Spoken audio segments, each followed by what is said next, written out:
Price தி Lord. ஆண்டவர் நாமத்துக்கே மகிமை உண்டாவதாக. ஸோ எல்லோரும் எப்படி இருக்கீங்க? பை காட்ஸ் கிரேஸ் நீங்கள் எல்லோரும் நல்லா இருக்கீங்க நான் நம்புகிறேன். இன்றைக்கி ஆண்டவர் என்ன பேச போகிறார் அப்படின்றது பார்க்கலாமா?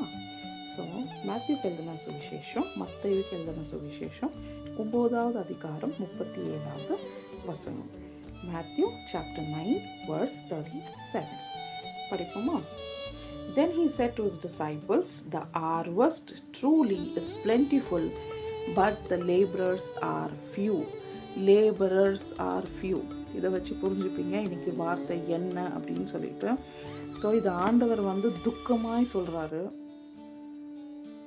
மிகவும் துக்கமாய் சொல்கிறாரு. ஏன்னா அது மேலே எல்லாம் நிறையவே வார்த்தை இருக்குது.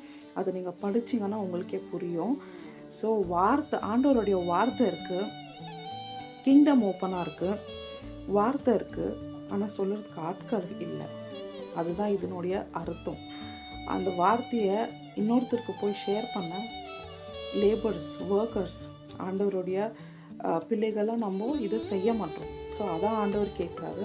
இது துக்கமான காரியம். ஸோ தயவு செய்து உங்களுக்கு செய்த அந்த அற்புதத்தை நம்ம போய் ஷேர் பண்ணணும். இப்போ உங்களுக்கு செய்த அந்த அற்புதத்தை நீங்கள் என்கிட்ட நீங்கள் சொன்னீங்கன்னா அதை நான் யோசித்து ஆண்டவர் எனக்குள்ளே பேசுவார். கண்டிப்பாக அற்புதம் செய்கிறவர்.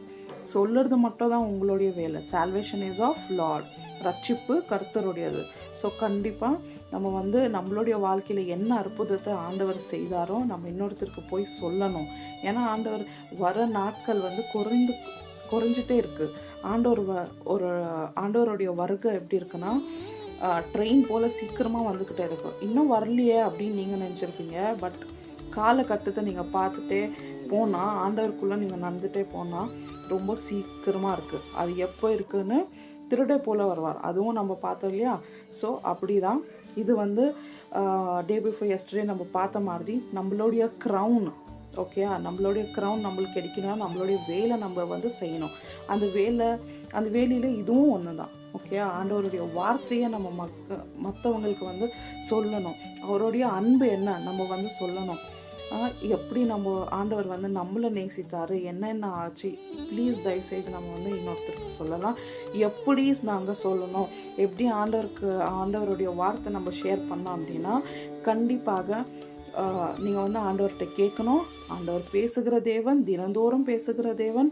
தயவுசெய்து ஆண்டவர்கிட்ட கேளுங்க, ஆண்டவருடைய வார்த்தையை மற்றவங்களுக்கு சொல்லுங்கள். ஏன்னா ஆண்டவர் துக்கமாய் சொல்கிறாரு, வேலை ஆட்களும் இல்லை, குறைந்தது. ஸோ தயவுசெய்து நம்ம இந்த வேலையை நம்ம கண்டிப்பாக செய்ய வேண்டும். ஏன்னா அவர் நம்மளுக்காக சிலுவையில் அரைச்சிட்டாரு. ஓகே, 2000 வருஷத்துக்கு கீழே நம்மளுடைய பாவ கல்வி எல்லாமே சப்மிட்டட்.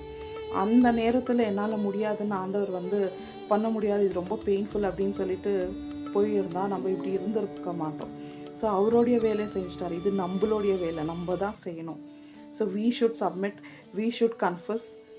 ஓகேயா? ஸோ டெஃபினட்டாக எல்லாரும் ஆண்டவர்கிட்ட நம்ம ஜபிப்போம், ஆண்டவர்கிட்ட கேட்போம். கண்டிப்பாக அவர் பேசுவார். மற்றவங்களுக்கு போய் இந்த வார்த்தையை நம்ம ஷேர் பண்ணலாம். ஓகேவா?